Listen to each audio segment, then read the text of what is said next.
તાપી જિલ્લાના કાકરાપાડામાં પ્રધાનમંત્રી નરેન્દ્ર મોદીના કાર્યક્રમમાં બંદોબસ્ત પૂરો કરી પરત ફરી રહેલા પોલીસ કોન્સ્ટેબલનું અજાણ્યા વાહન અડફેટે મોત નીપજ્યું હતું।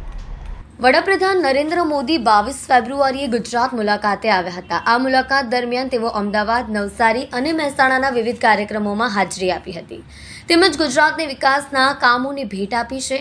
વડાપ્રધાન નરેન્દ્ર મોદી તાપી જિલ્લાની મુલાકાતે પણ પહોંચ્યા હતા, જ્યાં તેઓ કાકરાપાર ખાતે બનેલા 700 મેગાવોટના 2 પ્લાન્ટ દેશને સમર્પિત કર્યા હતા। આ કાર્યક્રમમાં મોટી સંખ્યામાં પોલીસ બંદોબસ્ત ગોઠવવામાં આવ્યો હતો, જેમાં પોલીસ કોન્સ્ટેબલ સેતુલ ચૌધરી કાકરાપાડામાં બંદોબસ્તમાં હતો। વડાપ્રધાનના કાર્યક્રમમાં બંદોબસ્ત બોજ પૂર્ણ થયા બાદ પોલીસ કર્મી સેતુલ બાઇક ઉપર સુરત ખાતે આવી રહ્યા હતા, ત્યારે અજાણ્યા વાહન ચાલકે અડફેટે લેતા ગંભીર ઈજાઓ પહોંચી હતી। ત્યારે પોલીસ કર્મચારીને સેતુલને સારવાર અર્થે સિવિલ હોસ્પિટલ ખાતે લાવવામાં આવ્યા હતા, જ્યાં ટૂંકી સારવાર દરમિયાન પોલીસ કર્મચારીનું મોત નીપજતા પરિવાર સહિત સાથી પોલીસ કર્મચારીએ શોકમાં ગરકાવ થયા હતા। પોલીસ કર્મચારી સેતુલ ચૌધરી સુરત શહેર પોલીસ હેડક્વાર્ટરમાં ફરજ બજાવતા હતા।